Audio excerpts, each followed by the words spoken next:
Olá, boa noite a todos. Aqui na Nova Acrópolis do Porto e em casa. Olá. Bem-vindos à nossa atividade de hoje. A ideia inicial era fazer um jogo com a palavra mito, não é? Imortalidade. Mito ou realidade? Mas vamos ter que falar dos mitos, porque os mitos de alguma forma vão suportar o nosso tema de hoje. E já estarei subjacente. Então, a questão vai dar muito à volta de aquilo que o homem quer. Será que realmente queremos ser imortais? A imortalidade é algo que nós desejamos? É algo que nós queremos profundamente? Queremos ser imortais?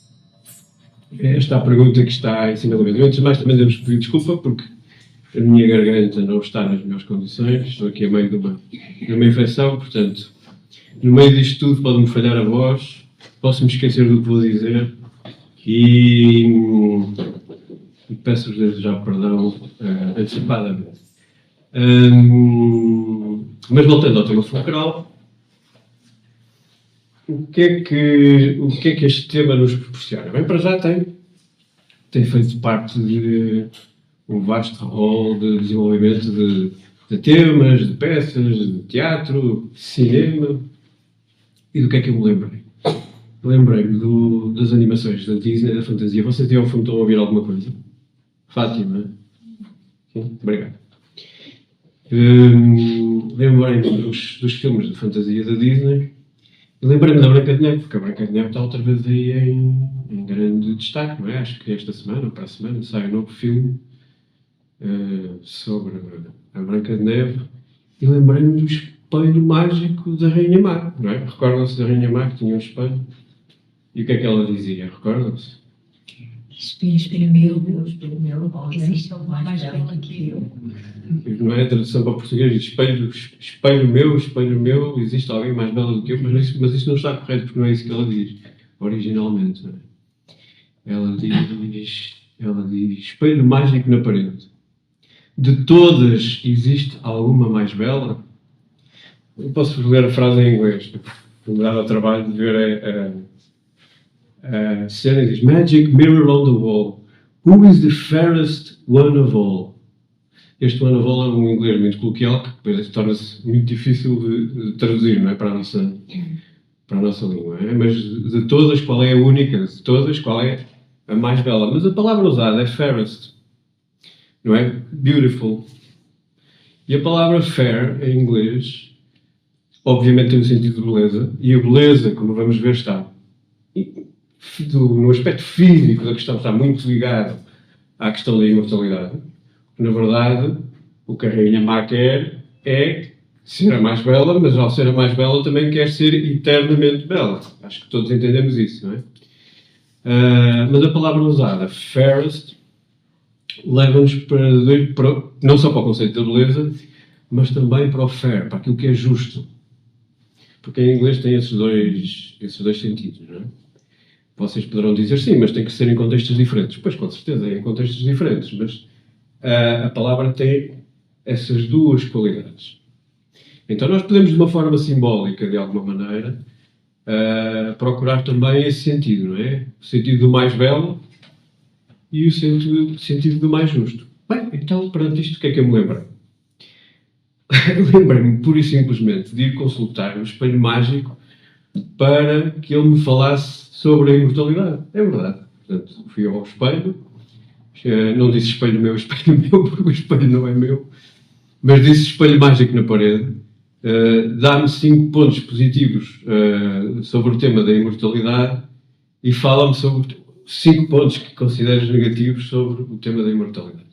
Então, o espelho mágico lá esteve na sua alta autoridade, porque o espelho é sempre essa passagem para outra dimensão, não é? É algo curioso, até no filme da Branca de Neve. espelho é aquele que sabe tudo, é o sábio, não é? Pode parecer muito redutor, a rainha má só queria perguntar qual era a mais bela. Mas se pergunta àquela entidade que no fundo remete-nos para uma outra dimensão, para outro lugar do espelho. O filme já é um filme de fantasia, mas nós podemos considerar que a partir dali, daquele plano do outro lado, já é outra realidade, já é outro estado de coisas dentro da própria fantasia, que é o próprio filme em si. No entanto, é uma entidade que sabe tudo. Bem, quem adivinhar qual é o meu espelho mágico, que diga, que me interrompa e diga, já sei qual é o espelho mágico que Pedro usou. Se nenhum de vocês adivinhar, eu no fim conto, está bem? É um desafio para a aula de hoje. Para a aula de hoje, desculpa, isto é um hábito para a nossa palestra de hoje. Bem, então estou curioso em saber quais foram os 5 aspectos positivos que o espelho me deu. Que o chat te deu. Que o chat GPT. Que o chat GPT me deu. Muito bem. Como é que se chama? Leonardo. Leonardo, obrigado. Claro, eu perguntei ao espelho mágico da atualidade, não é? E ainda bem que já ficou esclarecido, porque o que é o chat GPT? Mais não é do que um modelo linguístico altamente desenvolvido que vai relacionar tudo aquilo que nós colocamos na internet, basicamente, não é? Portanto, estes outputs que eu obtive aqui são com base naquilo que todos nós, de alguma forma, mas muito indireta, fomos criando ao longo do tempo na internet. Alguns são muito curiosos. Não vamos perder muito tempo com isto, mas de qualquer das formas, para introduzir o tema e depois para irmos buscar referências lá à frente, penso que vai ser útil. Então, como aspectos positivos, ele diz que a humanidade, se fosse imortal, teria maior tempo para aprender e evoluir. E respondeu-me assim: se tivéssemos uma vida infinita, repare, se tivéssemos uma vida infinita, poderíamos dominar diversas áreas do conhecimento e explorar habilidades que atualmente não temos tempo para desenvolver. A humanidade poderia atingir um nível de sabedoria e sofisticação impensável.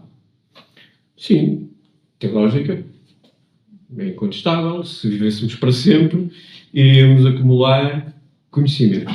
No entanto, subsistiria sempre uma questão. Podemos desenvolvê-la mais à frente. Fica aqui pendurada no nosso parque de questões. A segunda está relacionada com a primeira, que é o desenvolvimento científico e tecnológico.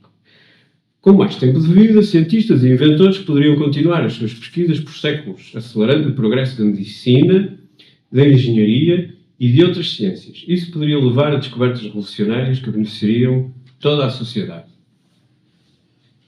Será? Tenho muitas dúvidas. Apesar deste ponto estar relacionado com o primeiro, se somos imortais, para que desenvolver a medicina? E até mesmo as outras ciências. Seria realmente necessário? Já pensaram nisso? Possibilidade de corrigir erros. O tempo limitado da vida força-nos a lidar com erros sem a oportunidade de refazer muitas escolhas. Com a imortalidade, poderíamos tentar e falhar inúmeras vezes até encontrar a melhor solução para cada desafio. Claro, este é o aspecto que falta provavelmente em cima, não é? A questão é se realmente nós, se fôssemos imortais, se iríamos andar à procura dos nossos erros e de como corrigi-los.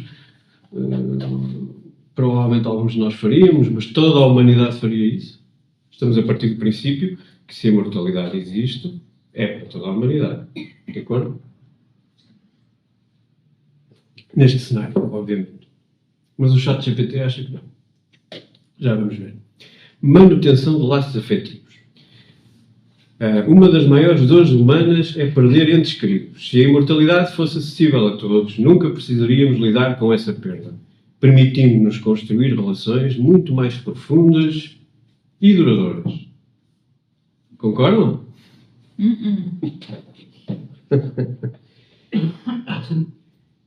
Exploração do universo. Sim, a distância entre os planetas e estrelas é um grande obstáculo para a exploração espacial. Se fôssemos imortais, poderíamos embarcar em viagens interplanetárias de séculos ou milénios, sem preocupação com o tempo de vida, expandindo a presença humana pelo cosmos. Sim, poderia acontecer. Claro, não é? Isto é um tema que até está muito em voga atualmente, não é? Com toda esta evolução científica que tem acontecido, no panorama científico, com os novos transportes que têm existido para, e sem entrarmos em polémicas, claro, sobretudo para a Estação Espacial Internacional, mas com esta grande vontade de querer voltar à Lua e isso está para breve, vamos ver se vai acontecer ou não, e depois da Lua chegar a Marte e tudo mais, e todo este esforço. Bem, com certeza poderemos dizer que se fôssemos imortais, pelo menos a esses lugares conseguiríamos chegar. Pontos negativos. Superpopulação. Se ninguém morresse e continuássemos a ter filhos, o planeta ficaria rapidamente superlotado. Isso levaria à escassez de recursos como água, alimentos, espaço habitável, resultando em crises ambientais e sociais graves. Isto é um aspecto importante. Não é? Dá a ideia que, então, para que isto funcionasse, para sermos imortais, tínhamos que deixar de ter filhos, claro. Não é? Havia aquele grupo que conquistavam a imortalidade, sabe-se lá como, mas a partir daí teríamos que ser piores, desculpem-me a expressão, do que a China. A China agora que está a abandonar finalmente a política filho único ou dois filhos, já não sei bem em que pé é que está atualmente, mas pelo menos isso vai ficar para trás. Mas teríamos que limitar então a natalidade, porque compreendemos facilmente que se isso não fosse feito, chegaríamos rapidamente a um ponto de ruptura. Acho este ponto que veio a seguir muito interessante. Tédio e estagnação. A vida pode ser emocionante porque sabemos que é finita. Se vivêssemos para sempre, as experiências poderiam perder o impacto e poderíamos cair num estado de apatia e tédio extremo, onde nada mais teria valor ou novidade. O que contraria um pouco os dois aspectos positivos iniciais que tínhamos visto. Então, se somos imortais, o que é que acham? Que o homem iria cair numa espécie de eterno conforto ou que iria entrar numa azáfama de conquista espacial, de conquista do conhecimento, na Terra, não interessa onde, mas a limar os seus erros, a trabalhar-se a si próprio? Já tinham colocado estas questões, ao pensarem na imortalidade.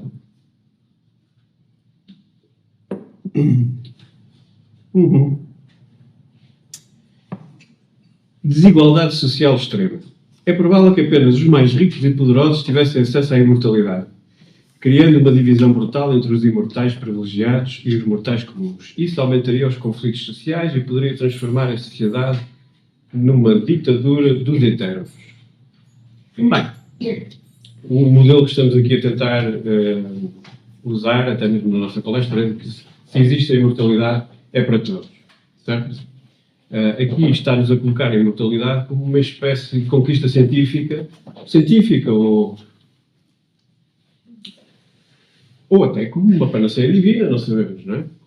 E portanto, claro, se isto fosse apenas atingido por alguns, com certeza que, imaginem, se as coisas já estão hoje como estão por causa de certos determinados recursos, imaginem o que seria se a imortalidade fosse um recurso que nós pudéssemos de alguma forma conquistar. Ou que uns pudessem aceder e outros não pudessem aceder. Não é? Seria muito complicado.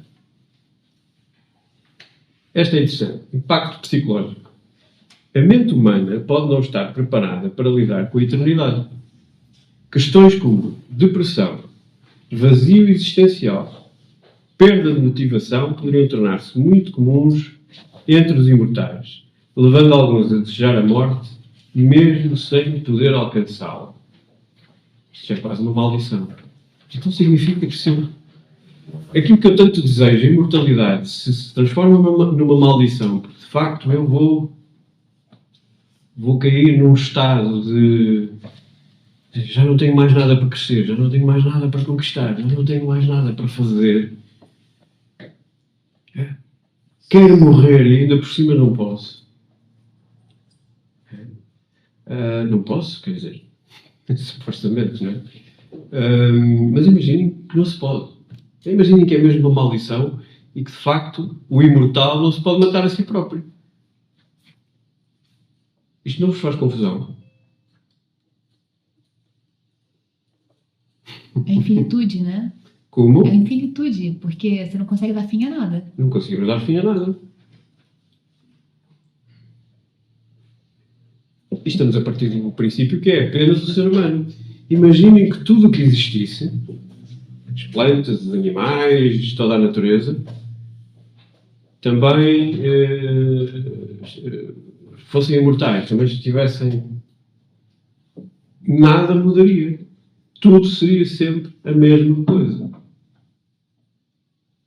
Sim, porque nós queremos a imortalidade, mas não concebemos as consequências dessa imortalidade. Porque normalmente, quando nós dizemos eu quero ser imortal, eu penso em quem? Sócrates, Platão. Não! Não, Natália, eu penso em mim. Eu é que vou ser imortal. Eu é que me coloco. Quando eu imagino, fantasio, que vou ser imortal, sou eu que vou ser imortal. Os outros não. Mas ninguém a discordar. Nem a concordar. Eu penso que, por exemplo, Platão se imortalizou Já lá. com as suas obras. Já Né? lá. É nesse tipo de imortalidade Ah. que eu penso. Não do corpo físico, mas das ideias, daquilo que se fez. Estamos só a tirar algumas ideias para o ar. Já vamos ao grande tema, não é? Por fim, acumulação de poder. Se líderes... E vai bater no mesmo no outro ponto também. Se líderes políticos, empresários ou ditadores fossem imortais, poderiam manter-se no poder indefinidamente, impedindo mudanças e evoluções sociais. E isso resultaria em sociedades estagnadas, sem inovação política ou cultural. Claro, aqui a questão está o governo e a mudança, não é? Porque, de alguma forma, quem governa também tem que providenciar a mudança. E nós vivemos numa sociedade que promove essa mudança. E a democracia em si promove essa mudança. Aliás, como estamos a ver com alguma frequência. E, portanto bate naquilo que eu estava a falar anteriormente. Se nada muda, se os próprios conceitos não mudam, se a própria existência não muda, o que é que seria da vida? Certo? Portanto, temos aqui alguns pontos para desenvolver e aquilo que eu vou me socorrer é do seguinte: será que as civilizações e povos anteriores que existiram no passado e anteriores à nossa atual civilização não pensaram e não se debruçaram no problema? Será que se preocupavam muito com isso? Será que não se preocupavam com isso? Que conceito de imortalidade é que poderiam ter? Mas também outra pergunta que eu ainda não fiz e que está na promoção desta atividade, que é: será que já somos imortais e não sabemos e não temos conhecimento disso? Se sim, que tipo de imortalidade, não é? Já agora eu gostava de saber. As redes sociais. Como? As redes sociais. As redes sociais tornam-nos imortais? De alguma forma, porque se você morre e ninguém fechar a sua conta, a sua conta tá lá, você tá vivo A virtualmente. conta está morta porque eu não vou alimentá-la mais. Para os egípcios, nós éramos imortais. Porque existia a vida após a morte. Você continuaria a vida. Que vida após a morte? Pois é. Outro tipo de vida. Mas eles acreditavam que a vida continuava após a morte. Então, de certa forma, é uma eternidade. Podemos depois discutir um bocadinho isso no final, pode ser? Sim. Leonardo, não é? Sim. Ok. Boa. Ora, então, obviamente nós temos a história, que nos vai contando a história dos outros povos e por aí fora. A história, de alguma forma, narra-nos factos, datas, algo que os arqueólogos e os historiadores e os cientistas conseguiram provar que realmente aconteceu no espaço-tempo. Se aconteceu no espaço-tempo, aconteceu num ponto da história, no plano físico. Mas aquilo que eu, e já disse, o que eu gostaria de explorar hoje seriam alguns mitos sobre o tema da imortalidade. Nós temos, de alguma forma, a tendência para desvalorizar um pouco o mito, aliás, até podemos usá-lo pejorativamente a expressão como uma mentira, não é? Quando alguém conta-nos alguma coisa que nós não gostamos ou que nós duvidamos que seja verdade, até dizemos, isso é mito. E utilizamos então essa palavra com esse valor negativo. Mas o mito e a própria palavra, que vem do grego mitos, que na verdade significa um conto ou uma história psíquica. Portanto, são experiências do campo psicológico que ficaram num determinado fundo mental, podemos assim dizer, de um determinado grupo populacional, e que ao longo do tempo foi sendo contado e recontado, e normalmente é a tradição oral que se encarrega de ir transmitindo essas ideias. Obviamente que os mitos, muitas delas são histórias fantásticas, e daí às vezes o nosso ceticismo, a nossa dúvida, porque, claro, como confundimos história com mito, e queremos que as histórias sejam o mais objetivas possíveis, porque aquilo que a nossa mente gosta é de as compreender, muito naturalmente, não é? E o mito, como é simbólico, traz toda essa carga de um fundo psicológico e de um subconsciente que é necessário explorar. Mas aquilo que tinha para vos narrar é alguns mitos sobre o tema da imortalidade, não todos, existem muitos, como vocês já viram imaginar, mas não vamos ter muito tempo para estarmos aqui a falar de muitos deles, e eu trouxe 2 ou 3 para, de alguma forma, colmatarmos, contrariarmos o espelho mágico ou até validarmos algumas das suas teorias. E o primeiro mito que vos trazia é precisamente aquele que ilustra a nossa imagem desta palestra, que vemos na imagem de Sísifo a carregar com um enorme pedregulho montanha acima. E essa é a imagem que fica de Sísifo. Se há algo que nós conhecemos do mito de Sísifo, é esse trabalho que ele foi condenado de, para toda a eternidade, assim disse Zeus, ele ter que carregar com aquele pedregulho montanha acima. Já vamos ao final da história, porque isto é o final da história, basicamente vamos tentar compreender porque é que Sísifo é condenado a esta maldição, lá está, não é? De alguma maneira. Para toda a eternidade. Sísifo não era um deus, Sísifo era um homem. E era considerado, e foi considerado mais tarde, um dos mais inteligentes, um dos mais espertos. Não é? Porque a característica de Sísifo, apesar de ele ser de uma linhagem real, era que era um oportunista. Não é? E ele era um bom homem, atenção. Ele era rei. Chegou a ser rei de Corinto. Mas claro, se ele via uma oportunidade para aproveitar e tirar daí alguma vantagem, a bússola moral dele era muito ampla, vamos dizer assim desta maneira. E então ele vai acabar por arranjar um problema precisamente com Zeus, não é? Zeus é aquela divindade que é o rei da terceira dinastia olímpica, não é? É o grande rei dos deuses do Olimpo, rei do ar, rei do éter, e vemos ao longo de inúmeros mitos Zeus a surgir como aquele que dá a vida, não é? Traz a vida. Claro que isso no mito é narrado, e sabemos que, desculpem, só para termos uma noção, temos aqui uma baliza. Zeus tem a sua irmã e esposa, que é Hera, mas isso não o impede de furar os seus votos de união com Hera para se unir a mortais, para se unir a ninfas, para se unir a outras deusas, para ir dando vida ao sistema solar e vida à própria Terra. Certo? Por vezes, lá está, se levarmos os mitos muito ao pé da letra,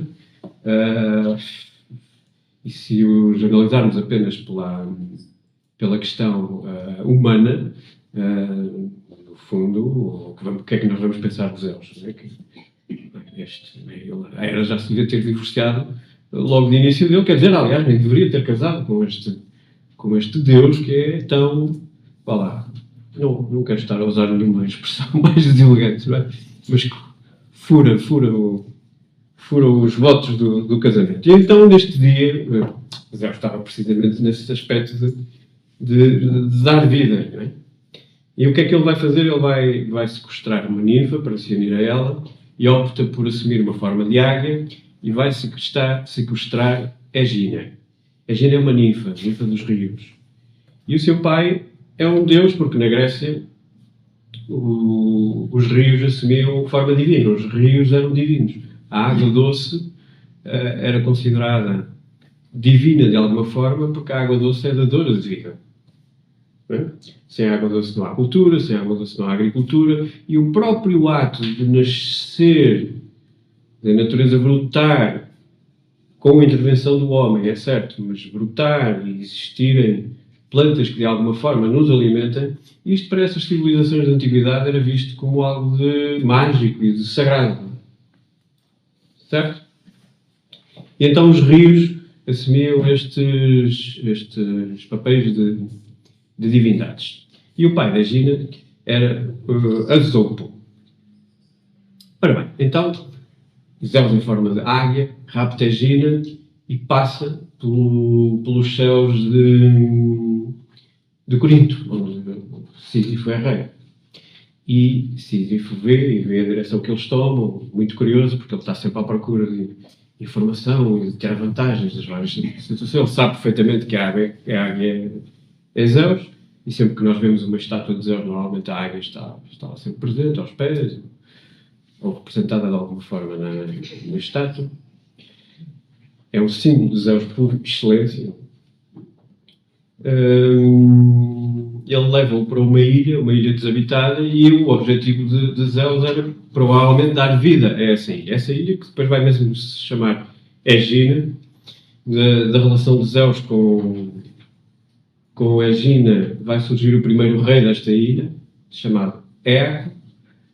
Só que Hera vai descobrir que Zeus tem mais uma vez uma atividade extraconjugal e vai envenenar as águas desta ilha de Eco, e o homem não surge lá, os que poderiam haver seriam muito poucos, acabam por morrer envenenados, e Eco é rei, mas não tem ninguém para governar. E então Zeus, para remediar este problema, vai lá à ilha, e o que é que vai fazer? Vai transformar as formigas da ilha em homens. E formigas em grego diz-se mermekes. Mermekes. Então cria os homens mermekes, que nós conhecemos como mirmidões. E estes mirmidões vão se transformar em homens terríveis que vão ter o mesmo comportamento que as formigas, não é? Vão ser guerreiros terríveis e que vão conseguir atuar em conjunto nas batalhas com grande eficácia. Há um mirmidão muito conhecido e que também tem a ver com este tema da imortalidade, que é Aquiles. Aquiles, neto de Eco, que irá depois para a Batalha de Troia. E Aquiles também é um mito que poderíamos trazer para aqui hoje, porque na verdade ele sabe que vai morrer. É a mãe Tétis que lhe diz que ele vai acabar por, se for para a batalha, para a Guerra de Troia, que vai acabar por morrer, mas com isso conquistar a sua imortalidade. E é isso que Aquiles vai exatamente fazer, não é? Sabendo que no fim da batalha ele morre, não sabem bem as circunstâncias, claro que há toda uma visão que fala sobre isso. Todas as decisões que ele depois vai tomar ao longo da batalha de Troia, ele sabe que cada uma delas o vai aproximar da sua morte, e com essa morte ele conquista a imortalidade. Também seria interessante. Mas voltemos ao mito de Sísifo. Isto porque o pai, Azopo, vai andar à procura da filha, ele gosta muito da Egina, quer saber onde é que ela está, e passa por Corinto, e Sísifo chega a um acordo com ele. Já que tu és rio, se tu construires uma fonte de água doce aqui na minha cidade, eu digo-te onde é que está a tua filha.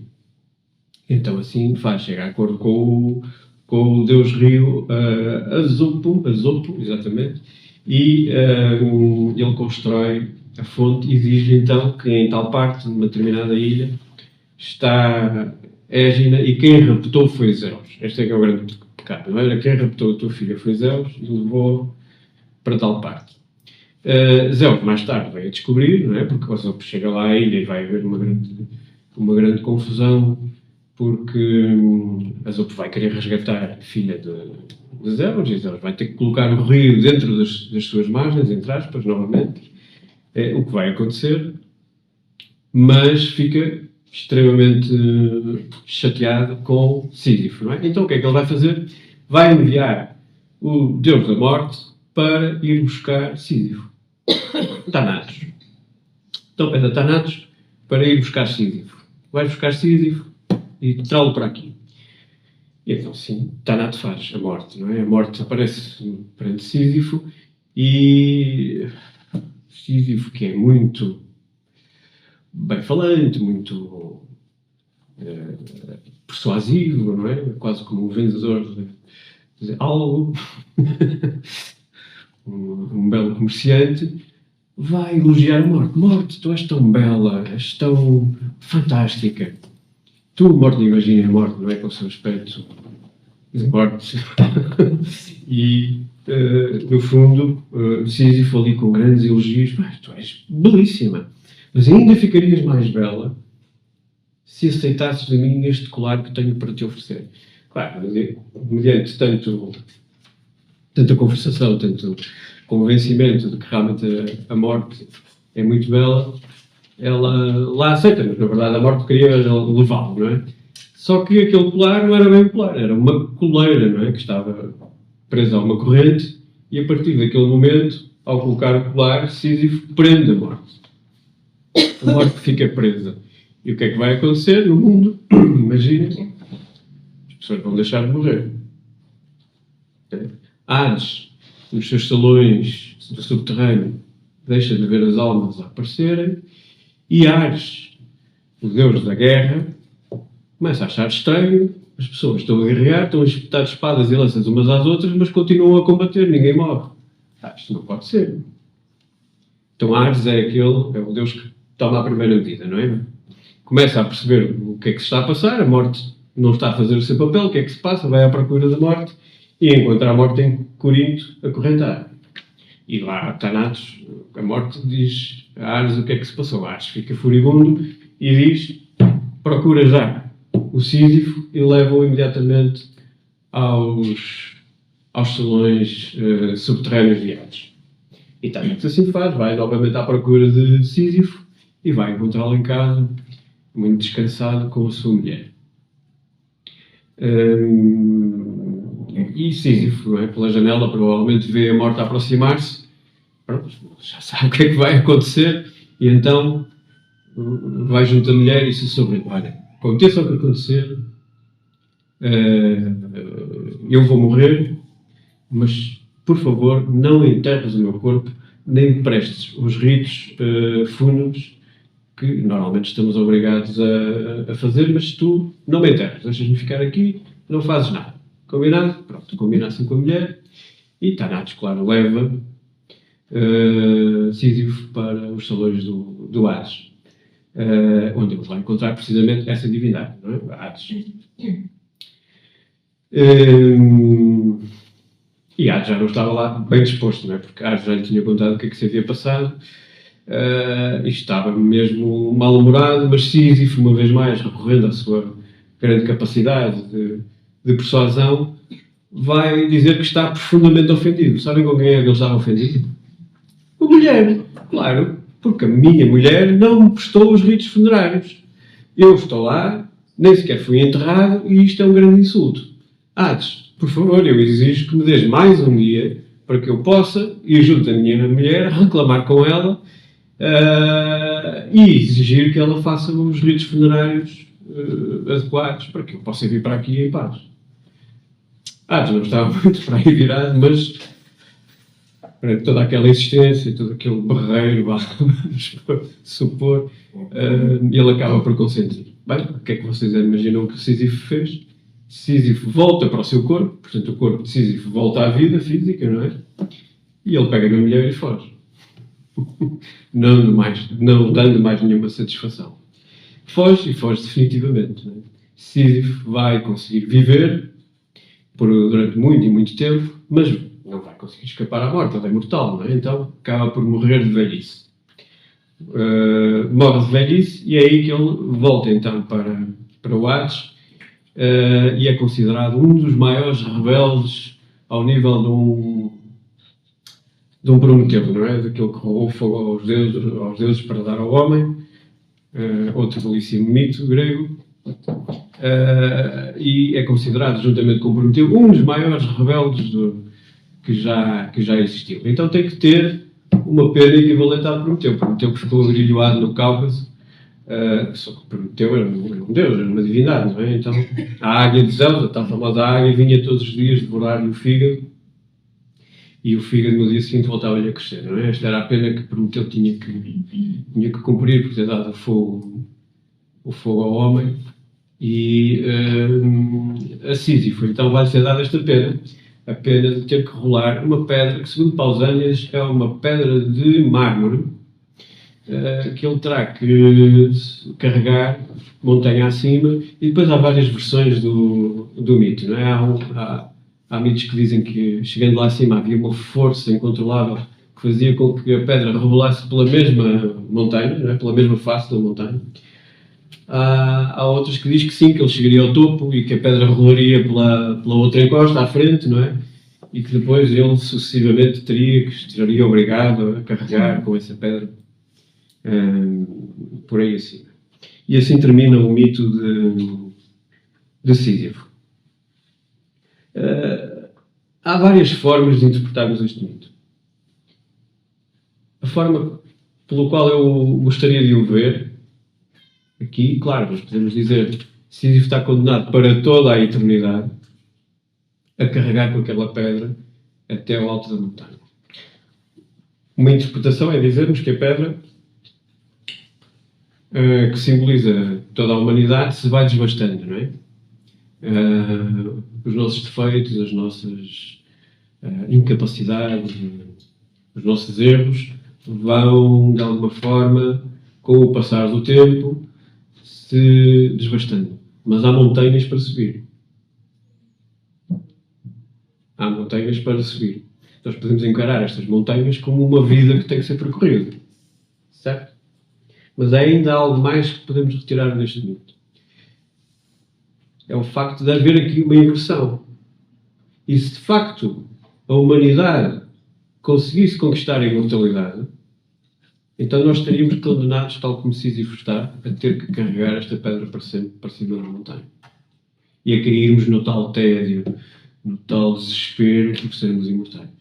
Isso tornar-se um fardo, tal como a pedra é um fardo para Sísifo, mas ao qual ele não se pode negar.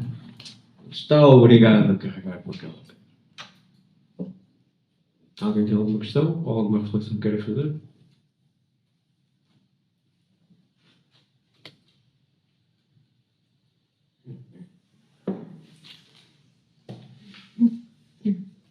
Em casa também estão convidados a colocarem questões, se acharem necessário e pertinente.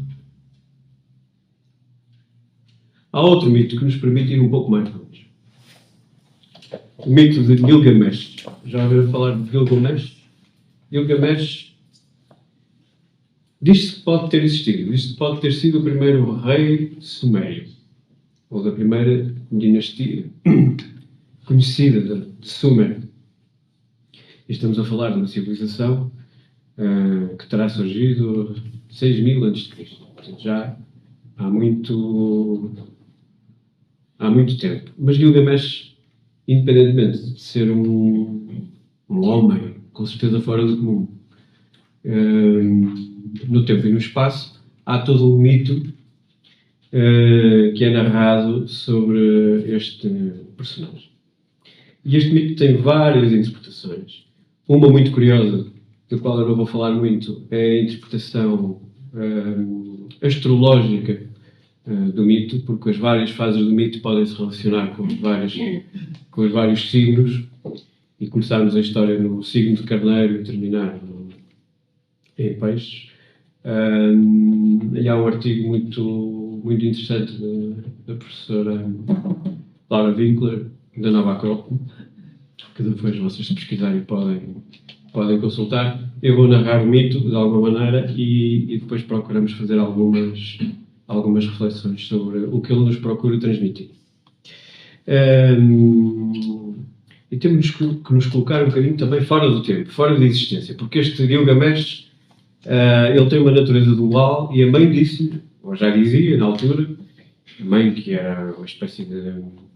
Ela não era feiticeira, era rainha também, mas ela tinha visão do futuro, exato. e de alguma forma lhe dizia a ele o que é que se iria passar, o que é que se poderia passar. Então ela disse que ele era 2/3 divindade e 1/3 de homem. Portanto, este Gilgamesh, vamos imaginar, era composto por 2/3 de super-homem ou de divindade, como quiserem, e 1/3 de homem. Portanto, só 1/3 dele é que poderia ser considerado humano, por assim dizer. O resto seria divindade. Isso faz com que ele fosse muito forte. Muito, claro, aqui teríamos que entrar dentro de uma mentalidade suméria, que não é nada fácil, não é? O que é que eles valorizam? Valorizam a sua fortaleza, o seu ego, dizendo até que ele era maior do que a própria vida. E algo que é maior do que a própria vida não sabe o que é a morte. Acho que é fácil de compreender. Alguém que é maior do que a própria vida não pensa que vai morrer. Nós até conhecemos pessoas assim. Não? Não deixa de ser uma realidade. Mas ele não sabe realmente o que é a morte. E é um tirano. Não é? Ele é um tirano porque, tal como os Zeus, não há rapariga na cidade de Ur que escape, não é? Ele tem que, casadas, solteiras, não interessa. Ele vai atrás de todas e portanto, é um pinga-amor. Mas é muito forte, é o homem mais forte que existe. Não existe ninguém mais forte do que ele. E é um guerreiro também, porque estas sociedades da antiga Mesopotâmia também têm essa tónica, não é? Essa tónica do guerreiro, da guerra e da guerra sagrada, também de alguma forma. É algo que nos faz alguma confusão, mas era assim que eles viviam estes aspectos da vida, não é? Então ele era muito arrogante e muito tirânico, e o povo estava farto, é? Os homens, as mulheres também, mas os homens, sobretudo, não podiam ter mulher, não podiam casar, não podiam aspirar a ter uma vida normal, porque Gilgamesh tinha que estar com todas, não é? E então pedem aos deuses que os ajudem, não é? Suplicam aos deuses que ajudem aqueles pobres coitados da cidade de Luz. E então eles vão enviar uma contraparte. Vão enviar um ser para a Terra que é o contrário de Gilgamesh, que se chama Enkidu. Este Enkidu é um homem também, mas é um homem muito peludo, parece um animal. Até se diz que ao início também andava de gatas, não é? Como se tivesse 4 patas. Muito peludo, tinha uma cauda até, ele é descrito de várias formas, também como o mito for contado. Mas era muito sensível para com a natureza e para com os animais. E protegia os animais, evitava que os animais caíssem em armadilhas, de alguma forma protegendo-os, não é? E começou a correr o rumor que havia um animal muito grande, um monstro, entre os caçadores, ali à volta da cidade, que estavam a dar-lhes cabo da vida, não é? Porque os animais não se deixavam apanhar e era este monstro, não é? Este animal esquisito que não estava a deixar que os caçadores cumprissem a sua função. Então foram-se queixar a Gilgamesh. Gilgamesh não sabia bem o que fazer, falou com a mãe e a mãe disse, não. A mãe que já tinha profetizado que viria alguém que seria um igual a si, igual em termos de força, não é? De potência física, mas disse então para esses caçadores irem falar ao templo. Isto aqui é outro conceito estranho que realmente estes povos tinham, de alguma forma o sexo e a geração era algo muito sagrado, porque num tempo em que, imaginem, a humanidade não era tão numerosa, nem por sombras, comparativamente com aquilo que é hoje, o facto de haver, eventualmente, isto é uma interpretação apenas, o facto de haver geração, isso de alguma forma, tal como o nascimento das plantas da terra, não é? Era visto como algo mágico, algo sagrado. Não é? Ver brotar do ventre da mulher um ser, para muitas civilizações, isso era algo que era sagrado e era mágico. Então imaginem, as concubinas da cidade de Ur estavam no templo, eram quase sacerdotisas, não é? Então esse caçador teve que ir ao templo falar com uma concubina para que essa concubina o acompanhasse. E esta ideia foi toda agitada pela mãe de Gilgamesh, que assim disse para eles fazerem. Então a concubina lá acompanhou o caçador até um charco onde os animais normalmente iam beber água, e ela ficou lá, retirou as suas roupas, e Enkidu, quando a viu, claro, nunca tinha visto um ser tão belo, aproximou-se, e nesse preciso momento eles uniram-se. Passaram uma noite juntos. Não é? E é curioso que na manhã seguinte, Enkidu sentiu necessidade de voltar para junto dos animais, mas a partir daí os animais, quando o viam, fugiam. Então é como se de alguma forma esta união entre Enkidu e esta concubina do templo lhe tivesse revestido de algo de humano que ele não tinha. De alguma forma já, e adiantando-me aqui um bocadinho para introduzir aqui outro tema. Já Platão e Aristóteles, e até para não defraudar aqui as expectativas da Natália, defendiam ao falar de alma que ela estava dividida em 3 aspectos. Platão fala-nos de uma alma concupiscente, que está localizada no ventre, e é a alma dos apetites. O apetite, aquilo que nós comemos, e também dos apetites sexuais. Não é? E é essa vertente da alma mais baixa, não é?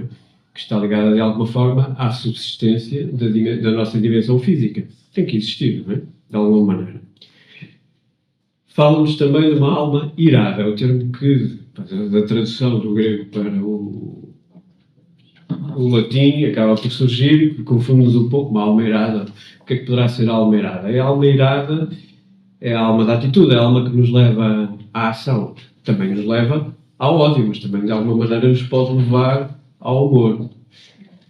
É aqui que poderá haver um compasso nesta alma intermédia, no fundo, que nos liga a uma alma superior, que é noética ou racional, que é a sede da mente. Portanto, a racional está na cabeça e a irada estará no peito e a concupiscente estará no ventre.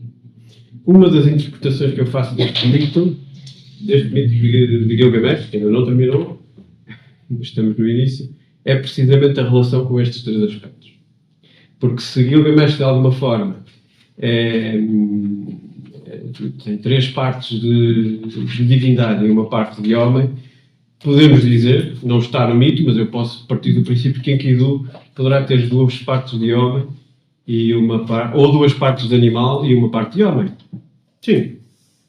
Não necessariamente de divindade.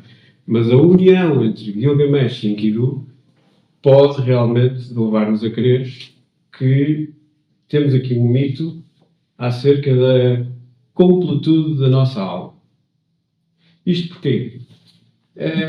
Continuando a história, a concubina vai ensinar o Enkidu a falar, que ele não sabia falar, não é? Portanto, ele a partir desse momento adquire a linguagem. Nós sabemos que a linguagem é ela que de alguma forma desenvolve o aspecto mental. Ele tem uma aprendizagem rápida e passados uns dias leva-o para a cidade de Ur, visto que os animais já fogem dele, não é? Já não querem nada com ele. E claro, toda a população fica assoberbada com aquele homem. Será este o que nos vai salvar da tirania de Gilgamesh? Porque veem que ele é um homem possante, não é? Entretanto, a concubina lavou, rapou-lhe os pelos, minimamente apresentável, não é? Estava ali um homem possante, tão possante como o nosso rei, diziam eles. E assim foi, porque Gilgamesh não admitia adversários, e o que vai acontecer é, em frente ao palácio, eles se confrontarem, vão lutar os dois, mas, claro, nenhum deles vai vencer. E a partir, no fundo, desse reconhecimento que nenhum era mais forte que o outro, vai surgir uma grande amizade, não é? Uma amizade fraternal entre os dois. E a partir daqui, então, o sentido de Gilgamesh muda. Ele deixa de ser o tirano que era até aí, para passar a ser alguém que busca, de alguma maneira, a glória, não é? Então, os dois vão participar em várias aventuras, em que vão batalhar, muitas destas aventuras são quase impossíveis, mas eles saem sempre os dois vitoriosos.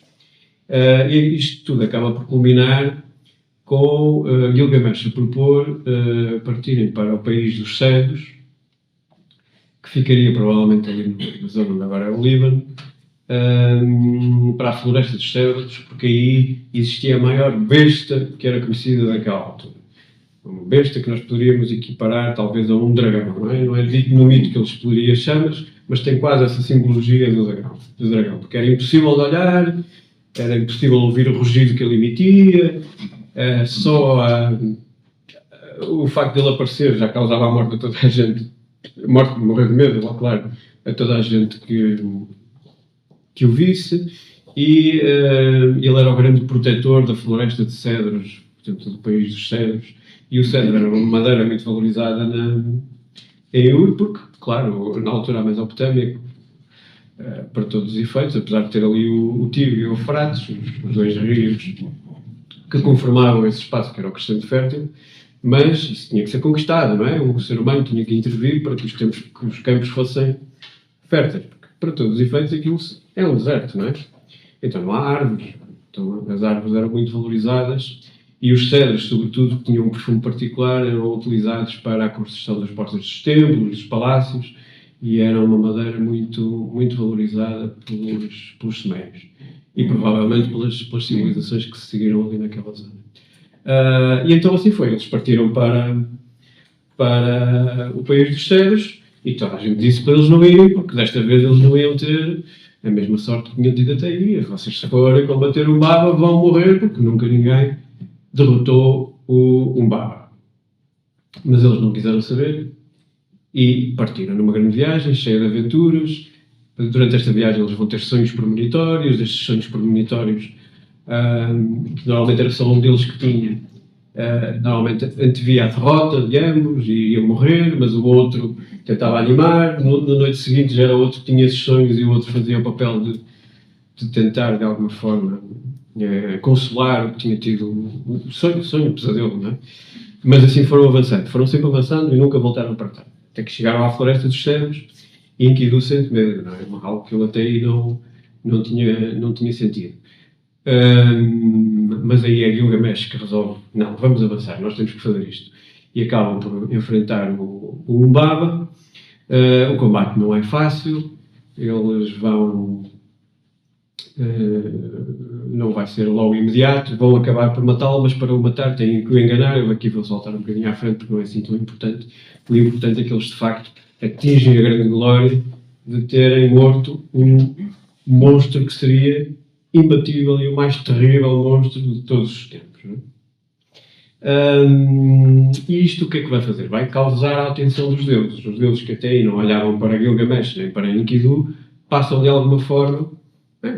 Quem é que são estes dois que mataram o Umbaba? O Umbaba também tinha sido uma criação divina, ele estava lá a cumprir uma função. Podia matar muita gente, mas para os deuses não interessava muito.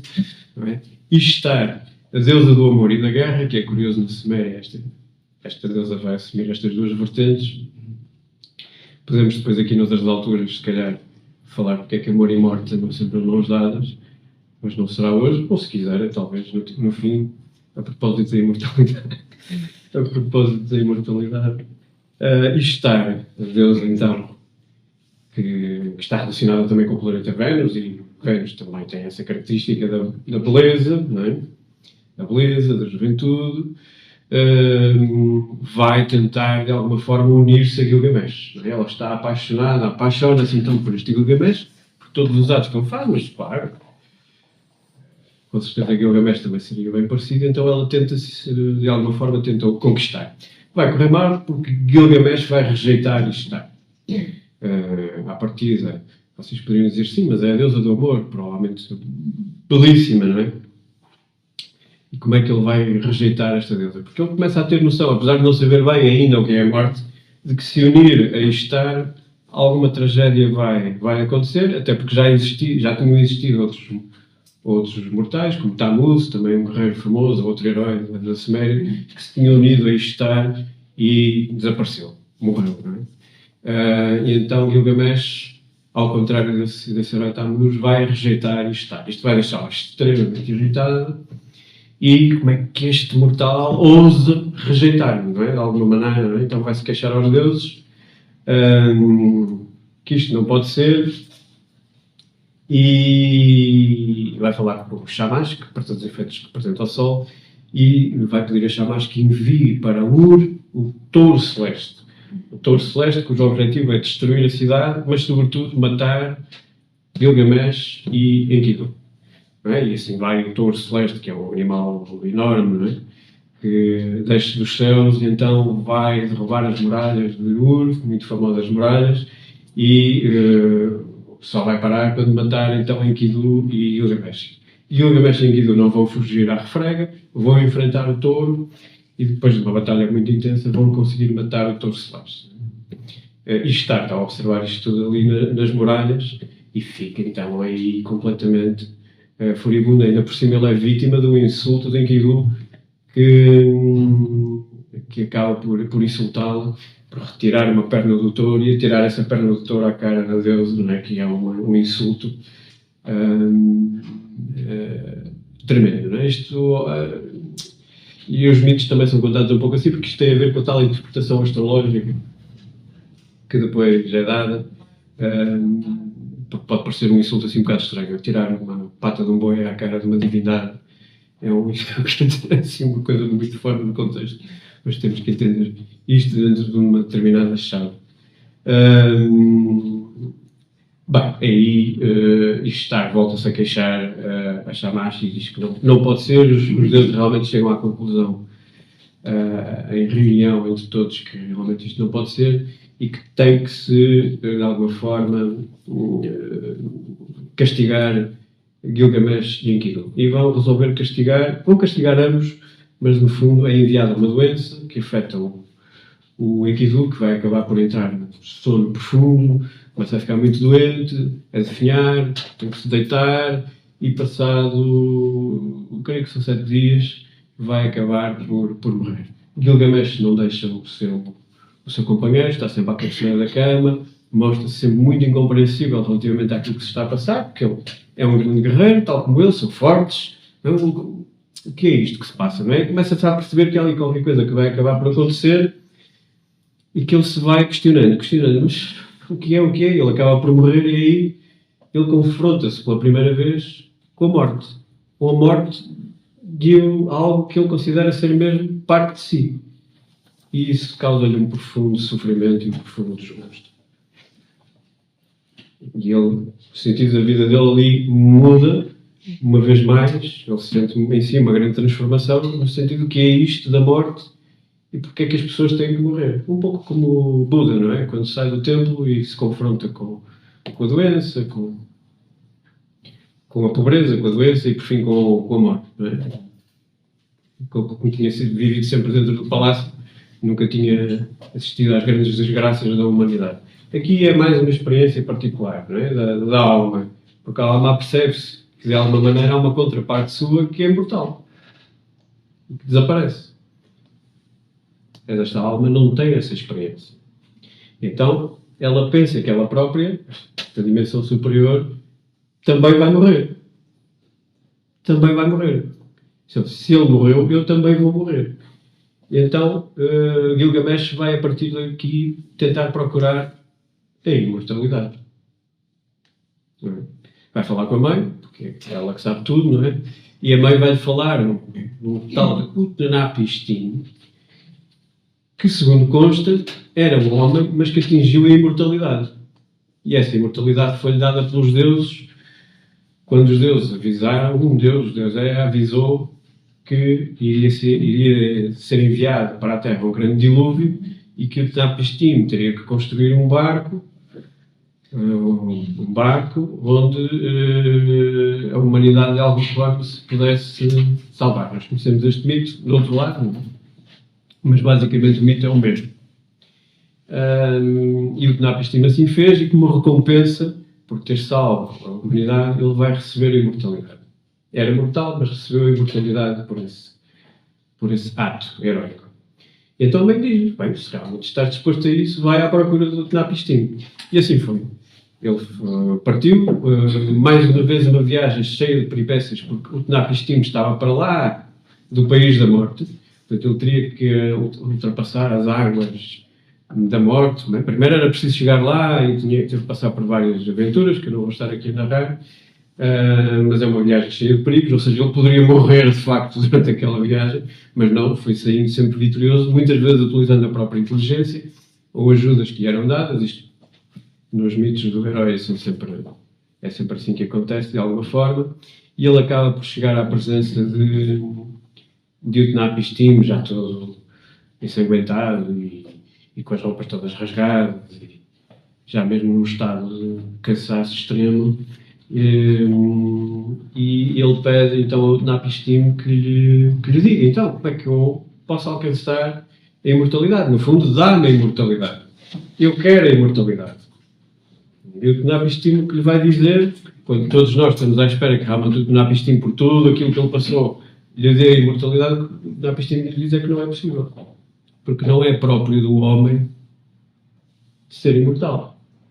Os deuses é que são imortais. O homem tem que morrer. Então ele vai-lhe narrar precisamente o mito do dilúvio e a história dele. E no fundo está subjacente que aquele dilúvio não foi o único que aconteceu. Já existiram vários dilúvios. E várias vezes a humanidade de alguma forma teve que morrer. Mas estamos aqui. Não é?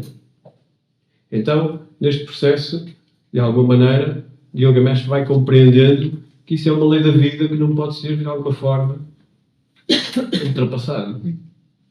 Mas a mulher do Utnapishtim, sim, porque o Utnapishtim também era casado, também era imortal, acaba por dizer-lhe uma noite: mas coitado, ele fez este percurso todo e vais agora embora sem nada.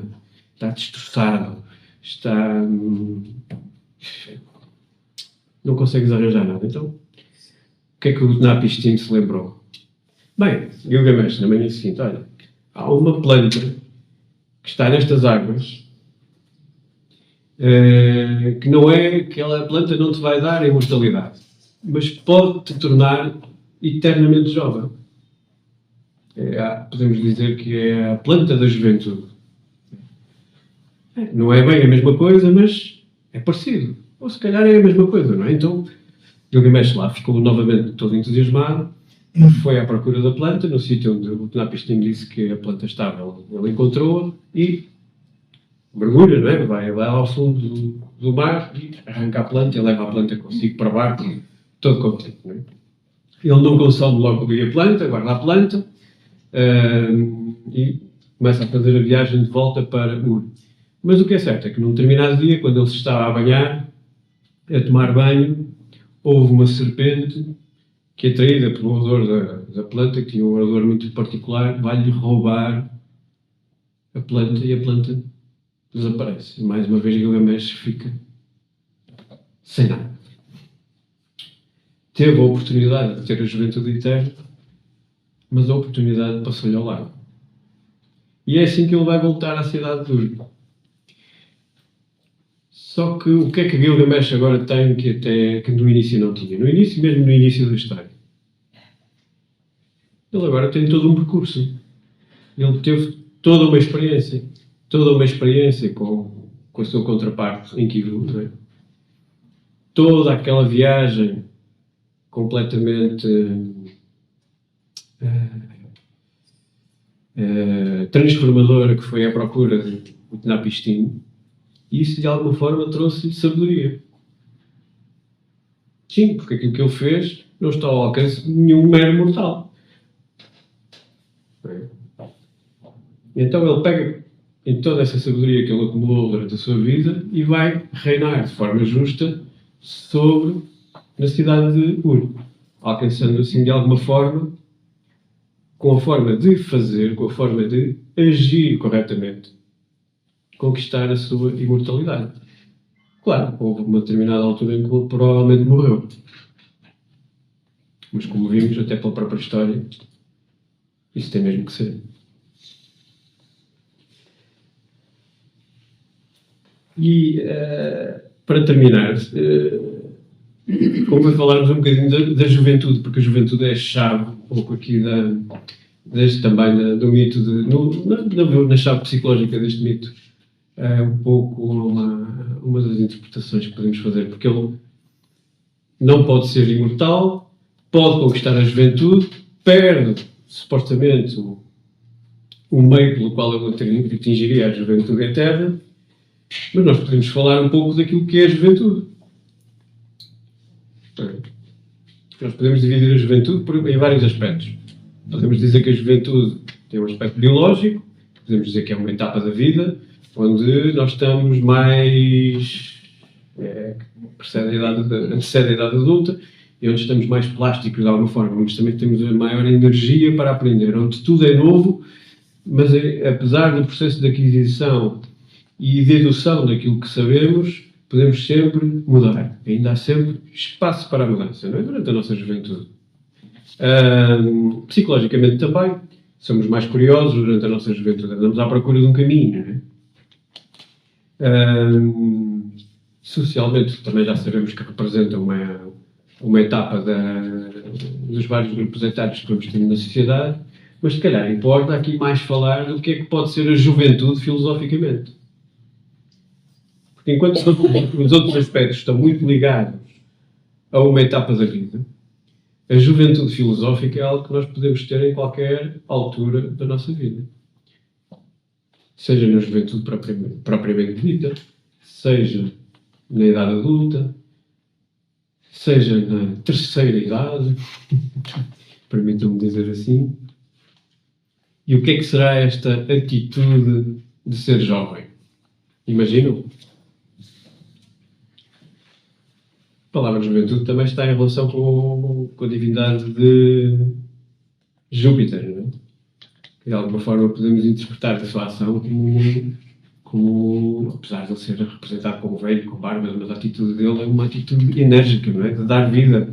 Os jovens dão vida, de alguma maneira, não é? E numa sociedade que valoriza muito a questão da beleza, e voltando agora um bocadinho ao início da minha apresentação, onde nós queremos ser eternamente jovens, falando das redes sociais, tema que tu introduziste, o que é que nós queremos? E nós podemos achar, não, a sociedade está a aprender algo com estes erros da procura. Não, nós vemos que cada vez mais as pessoas querem parecer eternamente jovens. Estou a falar no aspecto físico apenas. Não é? Quando se calhar aquilo que é mais importante é sermos jovens do ponto de vista mental e termos uma atitude aberta relativamente às coisas e sabermos que podemos usar melhor a energia que temos e que podemos, de alguma forma, dirigir os nossos atos para um crescimento da nossa consciência e do nosso conhecimento e desse conhecimento em ação transformando em sabedoria. De acordo? O fundador da Nova Acrópole dizia que ser jovem é ter força, ser valente e ser generoso. A força, depois de falarmos do mito de Gilgamesh, acho que não é preciso dizer muito. É preciso dizer algo sobre a vontade. A vontade que está na cúspide do nosso desenvolvimento humano não é algo que seja fruto desta terra. Eu, para exercer a vontade, nós temos vontade muito esporadicamente, não é? Costumo dizer isto nas aulas. Não é natural o ser humano ter vontade. O ser humano, para ter vontade, tem que fazer força, não é? Tem que ter força de vontade. Tem que fazer esforço, tem que ter esforço, não é? Então consegue esses lampejos de vontade. Tem que ser valente, porque tem que ser capaz de enfrentar as provas da vida, de alguma maneira. E as provas da vida, se são provas, não são fáceis. Tal como as várias aventuras do Gilgamesh, poderíamos estar a falar das aventuras do Hércules, seria a mesma coisa. Há que ser valente, há que encarar as coisas como elas são, não lhes dar maior importância do que aquilo que elas têm. E a generosidade. Sermos generosos não é só dar no plano físico, é de alguma forma também transmitirmos aquilo que sabemos. Não é? Porque há uma relação muito próxima da palavra generosidade com a palavra de gerar. De alguma forma, podermos, de alguma forma, ensinar os outros a serem também generosos. Assim que cria-se uma cadeia de geração. Isto, de alguma forma, permite-nos viver aquilo que são os melhores ideais que o ser humano pode aspirar. O bom, O belo, o justo, o verdadeiro, são realmente aquelas virtudes que estão na cúspide do desenvolvimento humano. Podemos não atingi-las plenamente, mas tenho a certeza que se cada um de nós fizesse um esforço para atingir nem um pequeno aspecto que fosse dessas 4 grandes vertentes, aí nós seríamos heróis. Seríamos pelo menos os heróis da nossa vida. Seríamos os heróis da nossa vida, transformando a nossa vida num meros espectadores, em meros, como é que se diz nos filmes? Está-me a escapar o termo. Os atores que não têm participação direta no... Coadjuvante. Coadjuvantes, mas há outro termo. Figurantes. Não é? Figurantes da nossa vida para passarmos a ser o ator principal dela, não é? Mas tocando de forma plena esses valores, não tenham dúvidas que seríamos heróis. Sendo heróis, não tenham dúvidas também que ficaríamos para a história. E se ficássemos para a história, estaríamos a criar o nosso próprio mito. Muito obrigado por terem vindo e estou disponível para questões que queiram colocar. E se saem daqui sem saber ao certo o que é imortalidade, pois claro, filosofia é mesmo assim. Vamos ficar por aqui. Foi um gosto ter-vos aqui, aí em casa também. E bom fim de semana e até à próxima atividade. Obrigado.